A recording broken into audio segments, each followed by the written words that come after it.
지난 주간에 이렇게 모처럼이 아니고 처음이었었던 것 같습니다. 노회가 다른 주에서 모임을 갖게 되었습니다. 가을 노회는 저희들이 주로 이제 좋은 강사분들을 모셔다 세미나도 하고요. 그 다음에 또 교제를 많이 합니다. 근데 이번에는 다른 분을 모셔서 세미나 하기보다는 좋은 곳을 가서 보고 오자라고 얘기가 되어서 그렇게 결정을 하게 되었나 봅니다. 그래서 신시내티, 정확히는 켄터키에 있는 노아스 아크를 가보게 되었습니다. 노아의 방주를 실제 크기로 그대로 만들어 놓은 것입니다. 만든 지 1년, 2년 정도밖에 되지 않아서 모든 것들이 새 거고 참 좋아 보였습니다. 그야말로 실제 크기로 만들었고요. 그 안에도 실제로 어떻게 됐을 것이다라는 상상 속에서 말씀을 근거해서 제작을 했습니다. 그래서 너무 좋은 공부가 됐고요. 그래서 우리 성도님들도, 특히 우리 아이들도 좀 데리고 다녀오고 싶은데 너무 거리가 멀어서 4시간 반인가 5시간 날아갔다가 또 와야 되기 때문에 좀 고민이 되기는 합니다. 그래도 이렇게 오늘 일부 예배 때 보니까 여러분들이 관심을 많이 표현을 하시더라고요. 그래서 혹시 기회가 되면 우리가 한번 가보는 것도 좋겠다는 생각도 가져봅니다. 노회에서 단체로 갔기 때문에 암만 해도 경비를 줄이기 위해서 노력들을 많이 하신 것 같습니다. 비행기도 제일 싼 거를 이제 사느냐고 사다 보니까요, 아주 이렇게 해프닝이 생겼습니다. 갈 때는 델타 항공을 타고 갔는데 비행기도 새 거고 너무 좋더라고요. 참, 그러니까 그 서비스도 좋고요. 올 때는 이제 이렇게 F자로 시작하는 비행사, 욕이 아니고 F자로 시작하는 비행사가 있습니다. 그 비행기 회사의 그 비행기를 탔는데 이게 너무 싼 거라 그런지요. 실제로는 별로 차이도 안 나던데 이렇게 갑자기 며칠 앞두고 비행기가 캔슬이 났다고 연락이 왔다고 합니다. 근데 어떡합니까? 호텔도 이미 대예약을 했고, 근데 호텔도 취소하고, 결국은 이제 그 회사에서 제공해주는 그 한도 내에서 결정할 수밖에 없었습니다. 어떻게 하라고 했냐면, 그 전날, 원래 오기로 돼 있는 것이 수요일인데, 화요일 저녁 비행기를 타고, 덴버로 가서, 덴버에서 하룻밤 자고, 그 다음날 오라. 이렇게, 이제 오퍼가 들어왔습니다. 너네 받을렘 받고 말렘 말아라 이렇게 된 거죠. 그러니까 할 수 없죠. 저희야 뭐 그거 캔슬하고 다르게 살려면 너무 비싸지니까 할 수 없이 그 비행기를 그냥 이용하게 되었습니다. 그래서 화요일 날 일정을 땡겨서 밤에 덴버에 도착하게 되었습니다. 덴버에 도착을 했는데 그 다음에 이제 모텔로 가는 셔틀버스를 타기 위해서 버스 스탑으로 나가서 기다리고 있습니다. 버스 스탑에 가보니까요, 밤이라 이제 사람들이 별로 없었는데 이렇게 벤치가 하나 있고, 벤치는 2명 정도 앉는 조그만 거죠. 벤치가 있고, 그 다음에 이제 콘크리트들입니다. 그래서 저희들이 갔을 때는 뭐 자리가 없었으니까 이쪽에 쭉 이제 열댓 명이 서 있게 되었습니다. 근데 가만히 보니까 풍경이 어떻게 됐냐면, 여기 조그만 가방이 하나 있었고요. 그 다음에 벤치에 백인 한 5, 60대 된 부부가 앉아 있었고, 그 다음에 이쪽에 한 열댓 명 저희들이 서 있게 되었습니다.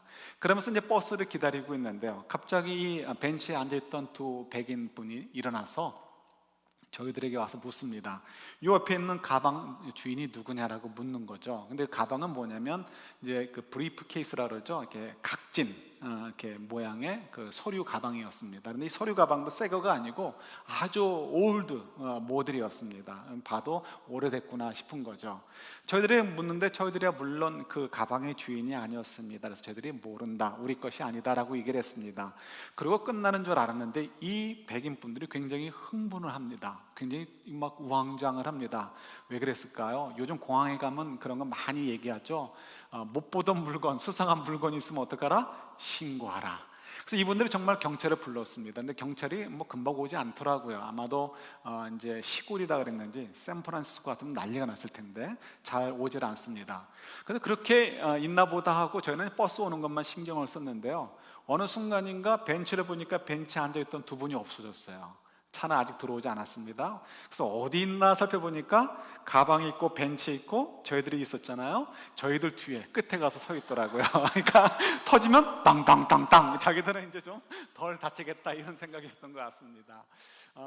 한참 있다가 경찰이 왔습니다. 저희들은 그때 자리를 옮겼었는데 이 이제 제 아내가 이제 호기심이 많았는지 경찰들이 와서 어떻게 하는가를 보았습니다. 근데 이제 그 경찰들은 이제 오는 건 저도 봤거든요. 경찰들 보니까 3명이 오는데 어슬렁어슬렁하고 오고 배도 이만큼 나와 있고, 제가 봐도 야, 저 사람들이 저거 해결할 수 있을까? 괜히 잘못 건드려서 큰일 나는 거 아닌가? 이런 걱정이 들 정도였습니다. 그런데 보니까 제가 이제 가방 여는 건 보지 못했는데 제 아내가 봤대요. 그냥 가방을 툭 보더니 그냥 확 열어가지고 확인을 하더라는 것입니다. 그러니까 이분들이 볼 때는 딱 보니까 아니다, 뭐 그게 감이 있었던 것 같습니다. 그래서 그 가방을 그냥 이제 가지고 갔다는 거죠. 어떻게 보면 이 한 가방이라도, 그죠? 똑같은 가방이라도 그 가방이 가까이 있는 것도 싫고, 그죠? 가방을 멀리 하고 싶은 사람들이 있어요. 그것이 뭐 오해이든 아니든 뭐 상관없습니다. 그죠? 저희들 모두가 그랬던 거죠. 그러나 한편으로는 이 가방, 똑같은 가방인데 너무너무 소중하게 생각해서 이 가방을 꼭 찾고 싶은 사람도 있습니다. 그 가방을 옆에 두어야 마음이 놓이는 사람도 있는 거죠. 예, 그걸 보면서 생각이 났습니다. 요즘 저희들이 레위기서를 가지고 묵상을 하죠. 레위기서를 가지고 묵상을 하는데 언뜻 보면 레위기서가 너무 힘이 들어요. 읽기조차 힘이 듭니다. 그래서 레위기서가 마치 이 가방처럼 저희들에게는 멀리 있으면 좋겠고 가까이 하고 싶지 않고, 잘못 건드렸다면 괜히 폭탄이라도 터지는 것처럼 우리에게 부담되는 말씀처럼 느껴집니다. 그래서 이 레위기서가 읽는 것이 참 아주 불편하죠. 그러나 이 레위기서는 분명히 누군가에게는 소중한 가방인 것처럼, 누군가에는 반드시 옆에 두어야 되는 것처럼 아주 중요한 내용을 담고 있습니다. 그렇다면 이 누군가는 누구일까요? 어쩌면 유대인을 여러분들은 생각할지 모르겠습니다. 그러나 유대인들이 아니고 저희들입니다.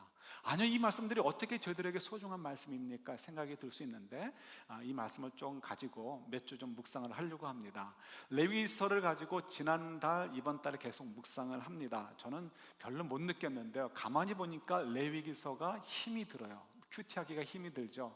그래서 레위기서를 이 폭탄 든 가방이 아닐까 싶어서 멀리 하려는 것처럼 멀리하고서 큐티와 좀 담을 쌓는 두 달이 될까봐 염려가 되기 시작을 했습니다. 그래서 레위기서를 가지고 왜 이런 말씀을 우리가 묵상해야 되는지, 왜 이것이 우리가 멀리 해야 되는 두려운 가방이 아니고 가까이 두어야 되는 좋은 가방인지, 유익한 가방인지 좀 생각을 해보려고 합니다. 전체를 묵상할 수는 없고 그냥 큰 그림만 생각을 해보려고 합니다. 그래서 먼저 저희들은 좀 오늘 목적 의식에 대해서 좀 생각을 해볼까 합니다.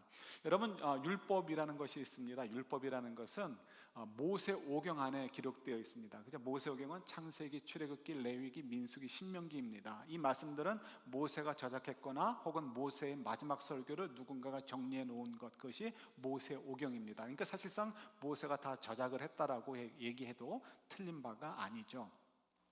이 모세오경에는 율법이 담겨져 있습니다. 그래서 이스라엘 역사도 담겨져 있지만 또 많은 분량은 율법을 담고 있습니다. 그 중에 특별히 레위기서는 온통 율법으로 가득 차 있죠. 그래서 레위기서는 율법의 어떤 면에서 몸통이다라고 얘기해도 뭐 과언이 아니지 않을까 싶습니다. 이 레위기서를 이해하기 위해서 율법에 대한 큰 그림을 조금 이해하는 것이 필요할 것 같습니다. 율법을 어떻게 나눌까? 창세기 율법, 출애굽기 율법 이런 식으로 나누지 않고요, 율법을 크게 3개의 카테고리로 나누어서 저희들이 이해를 합니다. 그래서 율법을 이제 어떻게 이해하시면 좋을지 이제 제가 조금 몇 가지를 정리를 했습니다. 첫 번째는 제사법, 의식법입니다. 그러니까 율법이 막 여러 개가 있는데 그걸 카테고리로 나눌 때 첫 번째 카테고리에 들어가는 것입니다. 그래서 율법 가운데 보면 속죄제, 뭐 저기 나와 있지는 않지만 속건제, 화목제, 번제 이런 제사들이 있죠. 이런 제사들을 가지고 제사법이다라고 얘기합니다. 또한 거기에는 음식규례나 할례 등도 포함되어 있죠. 그러나 이 말씀들은 저희들이 요즘은 지키지 않습니다. 왜 그렇죠? 예수님의 죽으심과 부활하심을 통해서 예수님의 십자가 희생으로 모든 것이 완전한 제사로 드려졌기 때문입니다. 그래서 저희들이 제사법은 이제는 지키지는 않습니다. 또 두 번째는 이제 제사법, 의식법 외에 두 번째는 이제 사회법이라고 얘기하는, 또 시민법이라고 얘기하는 카테고리가 있습니다. 여기에는 우리가 공동체 생활, 사회 생활할 때 필요한 어떤 이 규칙들을 담고 있습니다. 예를 들어서 이제 출애굽기에 보면 우리 뭐 종에 대한 것, 출애굽기 21장 전체가 그런 내용들인데요. 뭐 그런 것들이 담겨져 있는데요. 우리 한번 출애굽기 21장 10절 11절 한번 보도록 하겠습니다. 찾지 않으셔도 돼요. 준비했으니까요. 같이 읽습니다. 한 남자가 아내를 두고 또 다른 아내를 맞아들였을 때 그는 그의 첫 아내에게 먹을 것과 입을 것을 줄여서 주거나 그 아내와 부부 관계를 끊어서는 안 된다. 그가 그의 첫 여자에게 이 세 가지 의무를 다 하지 않으려 하거든 그 여자를 자유롭게 풀어주고 아무런 몸값도 받지 않아야 한다. 이것이 이제 소위 얘기하는 사회법의 시민법에 포함되어 있는 내용입니다. 여러분, 이 사회법과 시민법 지켜야 돼요, 안 지켜야 돼요? 지킬 필요가 없는 거죠. 딱 보면 아시는 거죠. 그래서 이 사회법과 시민법도 당시의 공동체 생활을 위해서는 필요하지만, 사회생활을 위해서 필요하지만 지금은 필요하지 않다는 것을 알 수 있습니다. 그래서 모든 율법을 우리가 다 지켜야 되는 것이 아니에요. 예를 들어서 우리 처음에 제사법 같은 경우 지금 지키면 어떻게 돼요? 그는 히브리서에 나오는 거지만 예수님의 죽으심을 우리가 업신여기는 것가 되는 거죠. 예수님의 십자가의 피로 만족이 되지 않기 때문에 나는 제사를 소도 잡고 양도 잡겠습니다 라고 하는 것과 마찬가지가 되는 것이 됩니다. 할례도 행하는 것이 하겠습니다, 음식 규례를 지키겠습니다 하는 것 전부 다가 뭐라고요? 그것은 예수님의 죽으심을 욕되게 하는 것이다 라고 얘기를 하죠. 그러니까 그것은 지킬 필요가 없는 정도가 아니고요, 지키면 오히려 죄가 되는 것입니다. 이 사회법도 마찬가지예요. 우리 요즘 나는 말씀대로 삽니다 라고 해가지고 세컨 와이프도 얻고 썰드 와이프도 얻으면서, 그러면서 내가 할 거는 뭐라고요? 잠자리만 같이 해주고 먹을 것만 주면 된다, 이렇게 얘기하면서 뻔뻔하게 굴면 어떻게 되는 거예요? 그는 율법을 정말 사실은 지키는 것이 아니고 오히려 뭐가 되는 것입니까? 죄를 짓는 것이 되는 거죠. 그래서 시대와 환경에 따라서 율법을 지켜야 될 것과 지키지 않아야 될 것, 또 필요가 없는 것들을 구분을 해야 됩니다. 그래서 1번 항목과 2번 항목에 해당되는 것들이 여기에 포함되어 있습니다. 그래서 어느 누구도 나는 말씀대로 살아 하면서 첩을 들이거나 하면 큰일 나는 거예요. 위자료 주기는커녕 내가 너를 자유롭게 하고 몸값 받지 않고 너를 자유롭게 해준다라고 얘기하는 남자가 있으면 어떻게 되는 거예요? 그럼 화 있을 진저가 되는 거죠. 말씀대로 사는 사람이 아니고 사실은 어떻게 말씀을 어기는 사람이 된다라는 것을 우리가 알 수 있습니다. 요 내용들에 대해서는, 요 율법의 내용들에 대해서는 다음 주부터 조금 묵상하도록 하고요. 어쨌든 이런 두 가지 카테고리가 있고요. 마지막으로 시대와 환경의 변화에도 불구하고 변동되지 않는 법이 있습니다. 그건 뭐냐면 도덕법이라고 합니다. 그래서 이 도덕법이라는 것은 십계명과 같은 것이 될 수 있습니다. 이 십계명과 같은 내용들은 아무리 시대가 변화해도 변할 수 없는 것, 그것이 바로 십계명의 내용이 될 수 있는 거죠. 십계명만이 아니고 그런 내용들을 담고 있는 법들이 있습니다. 역시 또 이제 우리가 나중에 살펴보도록 하겠습니다.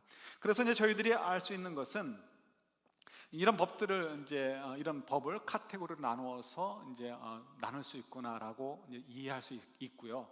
그렇다면 저희들 마음속에 이런 생각이 들 수 있습니다.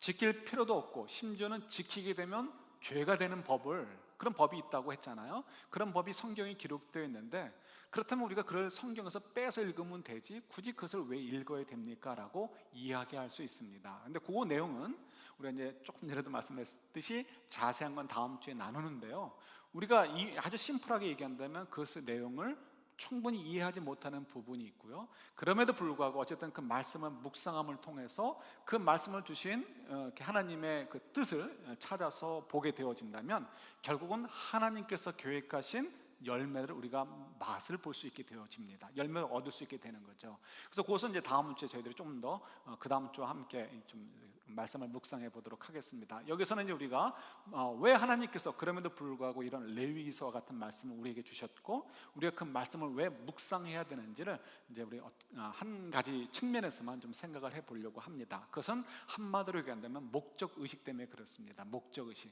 우리가 옷을 갈아입듯이 우리가 목적 의식, 살아는 그 목적 의식을 바꿔야 되도록 하기 위해서 이런 율법을 주셨다라고 이해하시면 좋습니다. 우리 조금 전에도 우리가 이렇게 조금 전에도 확인했듯이 음식 규례가 있습니다. 음식 규례에 보면 어떤 음식은 먹어라, 어떤 음식은 먹지 말라라고 얘기합니다. 예를 들어서 먹지 말아야 될 거에는 뭐 곤충들도 있고요, 또 먹지 말아야 될 거에는 뱀도 있고요, 그리고 또 우리는 정말 상상도 하기 싫은 이 도마뱀 같은 것도 있습니다.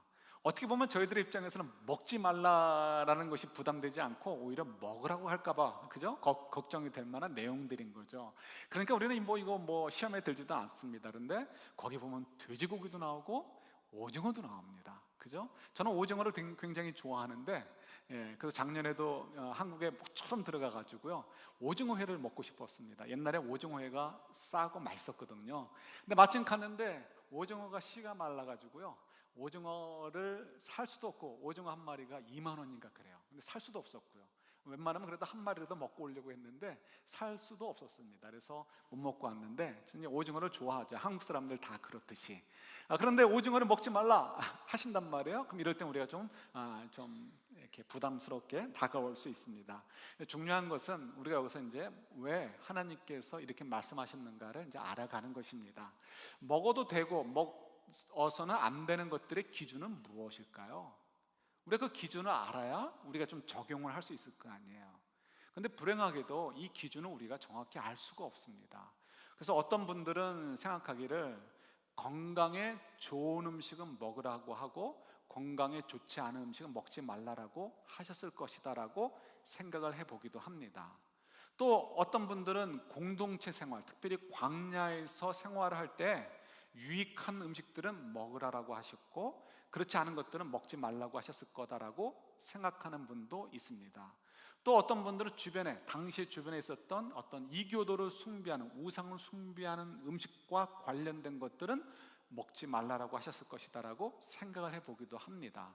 어떻게 보면 부분적으로는 맞는 것들이, 어떻게 보면 우연찮게 교집합으로 걸리는 것들이 있습니다. 그러나 전체적으로 보면은 어떤 것도 해당이 되지 않습니다.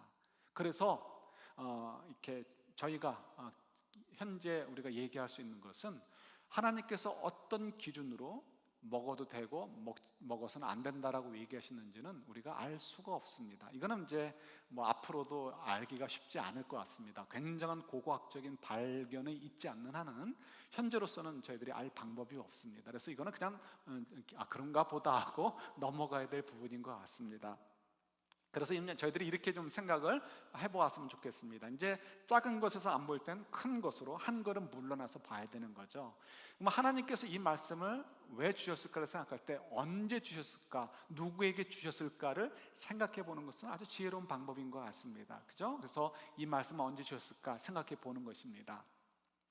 여러분 잘 아시는 대로 이 모세오경은 출애굽한 직후에 주신 내용들입니다. 그래서 물론 민수기서 20장 이후의 내용들은 물론 그 전도 마찬가지지만 광야에서 40년의 삶도 담고 있지만 어쨌든 간에 이 대부분의 것들은 모든 것들은 출애굽 직후와 그 다음에 그 이후에 이루어진 일들을 기록하고 있는 거죠. 그러니까 우리가 출애굽에 포커스를 맞추면 좋을 것 같습니다. 출애굽한 후에 백성들을 하나님께서 이끌어내셨습니다. 이끌어내시고 어디로 가셨죠? 시내산으로 가셨습니다. 이상하지 않습니까? 하나님 참 묘하신 것 같아요. 갈 길이 멀지 않습니까? 400년 동안 기다렸던 땅이 기다리고 있습니다. 큰 민족을 이루게 하셨다는 약속, 그 약속은 이미 이루어졌습니다. 이제 큰 민족을 이루어졌으니까 이제 약속하신 땅으로 가야 되는 것 아닙니까? 그 발걸음을 빨리 해야 되는 것 아닙니까? 그럼에도 불구하고 하나님께서 한 번은 잘 가던 길을 돌이켜서 홍해 앞으로 되돌아가 가지고 서게 하시기도 하셨고요. 또 지금은 홍해를 건넌 다음에는 그 다음에도 또 곧바로 팔레스타인 땅으로 들어가지 않고요, 시내산 밑으로 인도해 내셨습니다. 그리고 그 시내산 밑에서 몇 달을 머물게 하시냐면 무려 10달을 머물게 하십니다. 시내산, 출애굽해서 시내산까지 도착하는데 2달이 걸렸고요, 그 다음에 시내산에서 새롭게 출발할 때까지 10달이 걸리게 되었습니다. 그러니까 출애굽하고 만 1년이 지난 다음에 이르러서야 그 시내산을 떠나서 팔레스타인 땅을 향해서 출발하게 하셨습니다. 그럼 왜 10개월 동안이나 묻어두셨을까요? 갈 길이 바쁜데 400년 동안이나 기다렸는데 이제 이미 충분히 큰 민족을 이루었는데 이제 땅만 주시면 되는데, 중요한 게 뭘까요? 여러분, 저희들이 참 이렇게 신앙생활을 할 때에도 참 조심해야 될 부분이 있습니다. 하나님께서 우리에게 복을 주십니다. 근데 그 복이 무엇일까 생각을 잘 해야 되는 거죠. 하나님께서 아브라함을 부르셨습니다. 그 부르신 것이 복입니다. 하나님의 자녀가 되어졌고 하나님의 도구가 되었다는 것이 복이죠. 그래서 하나님이 그에게 약속하십니다. 너로 하여금 어떻게 하겠다? 큰 민족을 이루고 그리고 네가 보는 이 모든 땅 너와 너의 후손에게 주겠다라고 말씀하셨습니다. 근데 이게 복인 것 같아요. 근데 이건 복의 어떤 하나의 측면이지 복의 본질이 아니죠. 복의 본질은 뭐예요? 내가 너를 뭐로 삼겠다? 복의 근원으로 삼겠다. 너와 너의 자손들로 말미암아 모든 민족에게 복을 주게 모든 민족들이 복을 받도록 하시겠다라고 말씀을 하셨습니다. 그죠? 그러니까 복의 내용은 뭐예요? 복의 내용은 복의 근원이 된다는 것. 하나님의 대리자로서 하나님의 형상으로 창조되어진 존재들로서 하나님의 대리자로서 이 땅 속에 하나님의 사랑을 드러내고 하나님의 구원의 통로가 되게 하는 것, 그것이 복의 근원이 되게 하시겠다는 내용이죠. 그것을 위해서 어떻게 해요? 은사들로, 필요한 은사들로 큰 민족을 이루게 하고 또 필요한 땅을 주시겠다라고 말씀하십니다. 그런데 저희들은 자꾸만 이 크게 되는 것, 땅을 차지하는 것이 복으로 생각을 하는 거예요. 여러분 뭐 누누이 말씀했지만 땅으로 얘기한다면 팔레스타인 땅은 가치가 있어 없어요? 땅값으로 얘기한다면 땅값이 굉장히 싼 곳이에요. 땅값으로 얘기한다면, 땅으로 얘기한다면 어디로 가야 돼요? 어쩌면 유럽으로 가야 될지도 모르겠고, 어쩌면 그리스로 가야 될지도 모르겠고요, 아니면 4대 문명지라고 얘기하는 그런 큰 강들이 있는 곳에 가야 됩니다. 그럼에도 불구하고 왜 하나님께서 팔레스타인 땅, 그 정말 땅값 친다면 값어치 별로 없는 그 아주 황폐한 땅으로 왜 인도하셨을까? 왜 그 땅을 가지고 젖과 꿀이 흐르는 땅이라고 말씀하셨을까? 다른 것이 아니고요, 하나님의 자녀가 되어서 하나님이 책임져 주시는 인생, 하나님이 책임져 주시는 복된 삶들을 살게 되었다는 면에서 젖과 꿀이 흐르는 땅이다라고 얘기를 하는 것입니다. 그죠? 그래서 이제 저희들이 좀 정리를 한다면, 지금 하나님께서 굳이 지금 막 서둘러서 팔레스타인 땅으로 이스라엘 백성들을 인도하지 않으신 이유는 뭐라고요? 땅도 중요한 게 아니에요. 큰 민족을 이룬 것도 중요한 게 아니에요. 정말 중요한 것은 복의 본질인 하나님의 대리자로서 복의 근원이 되는 준비를 시키는 것이 필요합니다. 그게 정말 필요한 거죠. 그래서 이스라엘 백성들이 10달 동안 그곳에 머물면서 한마디로 얘기한다면 영적인 소양 교육을 받습니다. 이전까지 노예로 살았으니까 시키는 대로만 살면 됩니다. 그러나 이제는 스스로 어떻게 해요?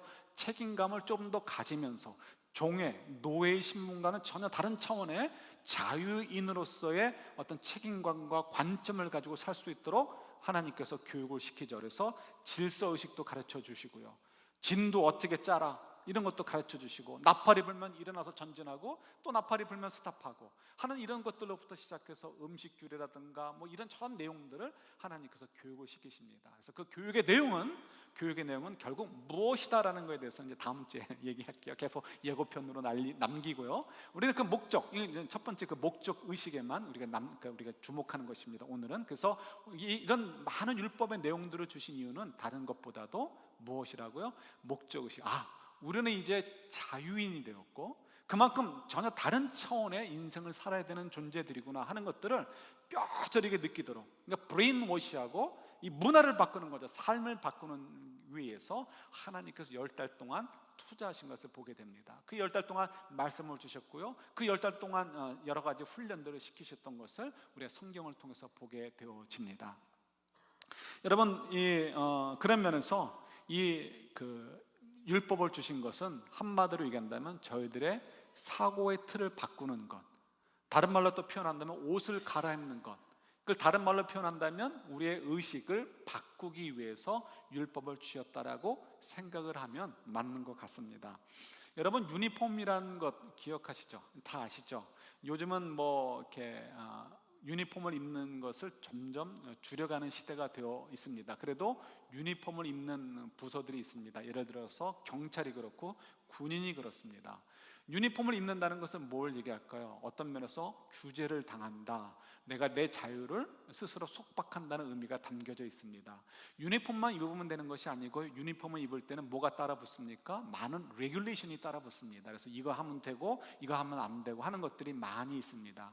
이런 것들은 굉장히 불편하게 만듭니다. 근데 왜 그럼에도 불구하고 유니폼을 입는 일이 있습니까? 왜 군대나 경찰은 더 말할 것도 없죠. 이유는 그 유니폼과 레귤레이션이 우리에게 주는 유익이 있기 때문에 그렇습니다. 그걸 통해서 맞다, 내가 지금 이 유니폼을 입는 이유는 무엇을 목적을 하고 있는 공동체 속에 있다, 나는 이 공동체의 목적을 이루는데 나는 그러니까 조력을 해야 되는, 협조해야 되는 존재이다 라는 것을 인정하게 하고요.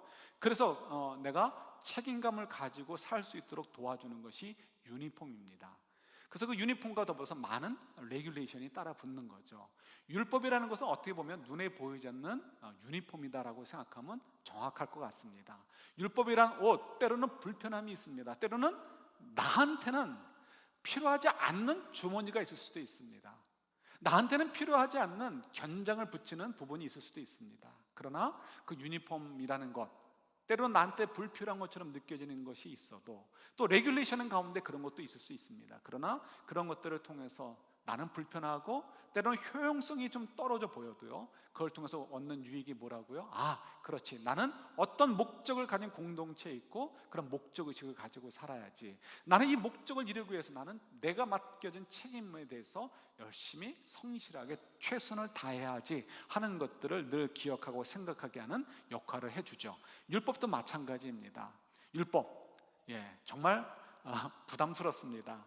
아니 근데 필요하지도 않는 것, 심지어는 지키면 오히려 죄가 되는 내용들도 있는데 내가 왜 이런 내용들을 묵상해야 되나, 시간이 아깝다, 건너뛰자. 그러나 건너뛰어서 될 것도 있지만, 좋은 유익점도 있지만 건너뛰지 않아야 되는 유익도 있습니다. 예를 들어서 도마뱀 얘기했으니까 도마뱀 얘기 하나 더 할게요.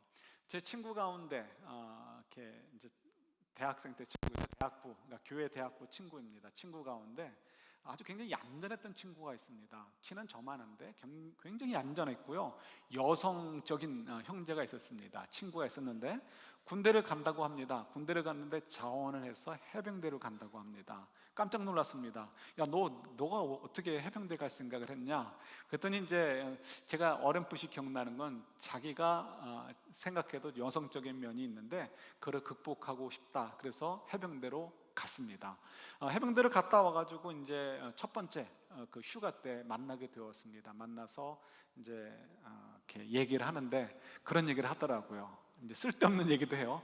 자기한테 3분만 주면 그때 이제 그 커피집에서 만났는데 이 커피집을 다 뒤집어 놓을 수 있대요. 3분이면.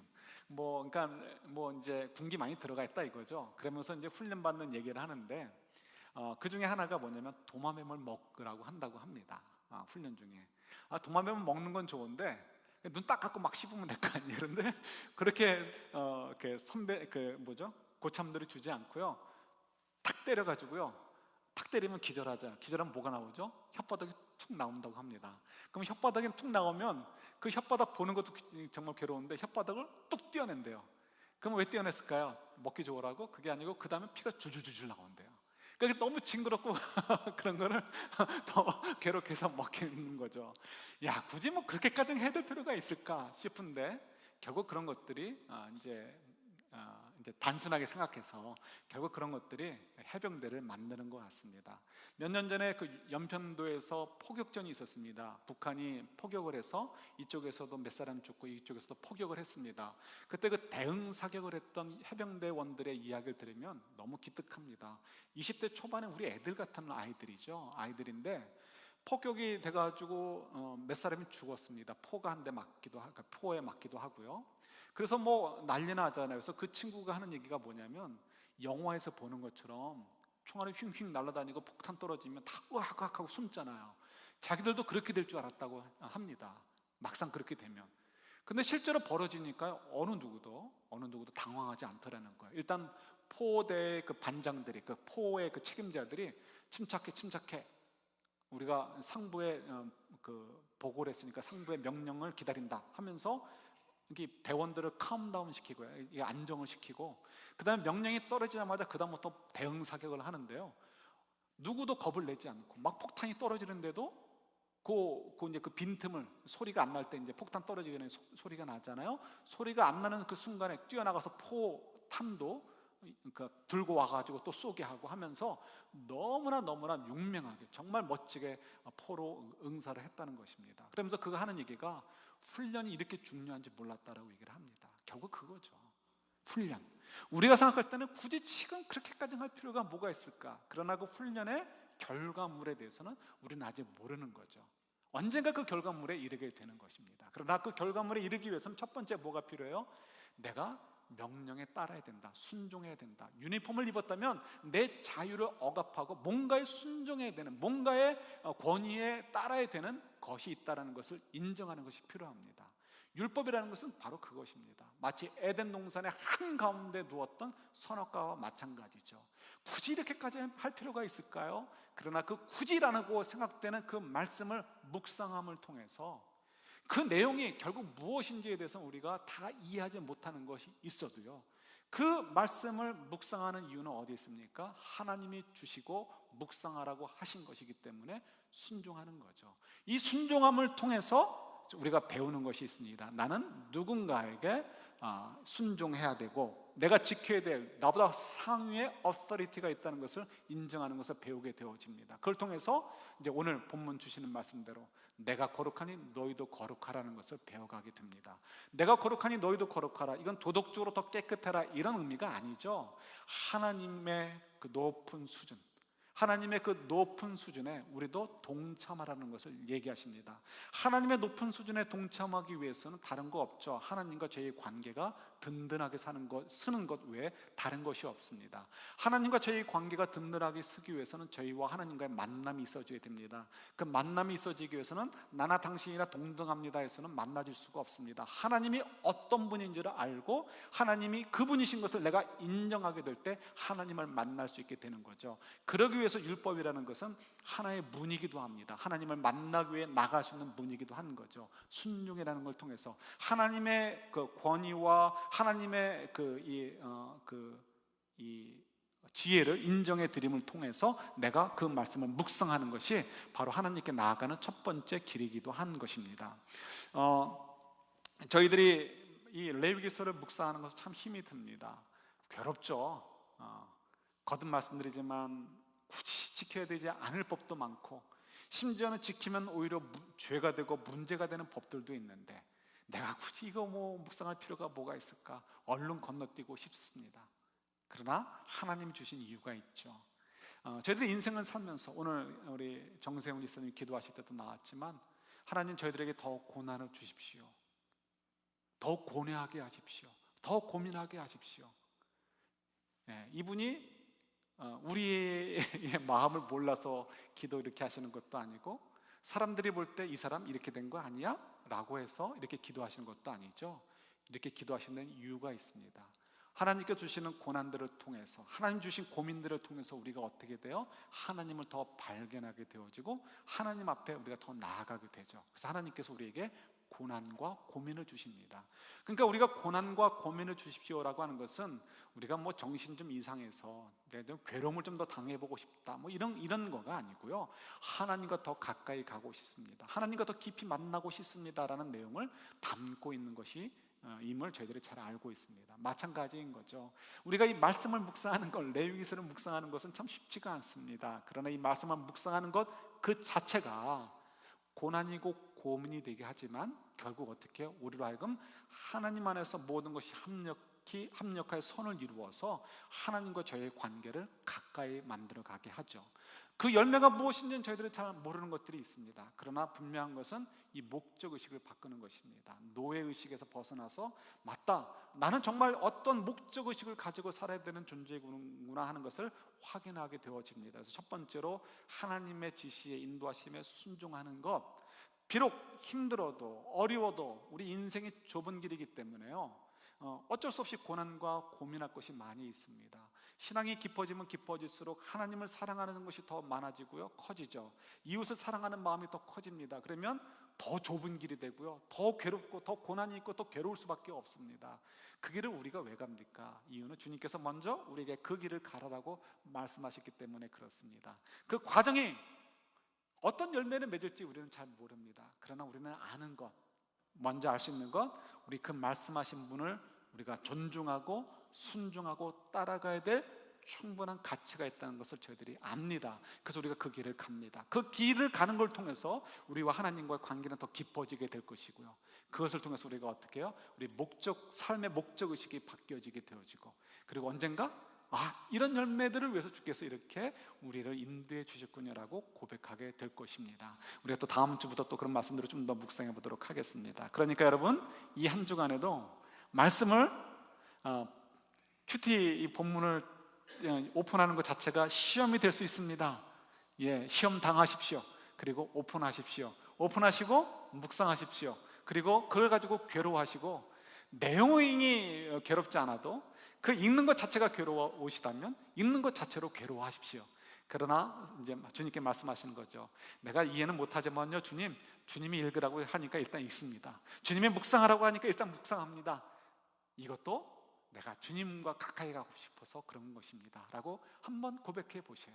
그걸 통해서 어떻게 우리가 어느덧 주께서 거룩하신 것처럼 우리도 거룩해지는 그 문 앞에 서 있게 된 것을 확인하게 되실 것이고요, 어느 순간 우리가 그 문을 지나서 주께로 가까이 다가가는 저희들의 모습을 발견하게 될 줄 믿습니다. 그런 한 주간 저와 여러분들이 누릴 수 있기를 우리 주님의 이름으로 축원합니다.